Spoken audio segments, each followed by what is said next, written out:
চীন সীমান্তবর্তী আমুর অঞ্চলে ৪৯ আরোহী নিয়ে রুশ বিমান বিধ্বস্ত, সবাই নিহতের শঙ্কা।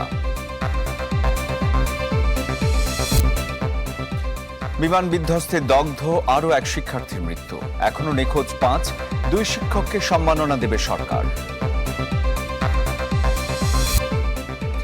শিশুদের নির্মম মৃত্যু কাম্য নয়, মাইলস্টোনে হতাহতদের পরিবারের পাশে থাকার আশ্বাস বিএনপির।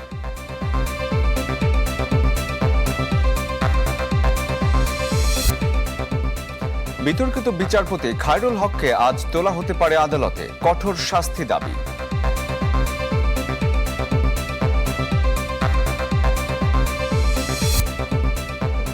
স্থানীয় নির্বাচনে থাকছে না দলীয় প্রতীক, সংশোধিত আইন উপদেষ্টা পরিষদে অনুমোদন।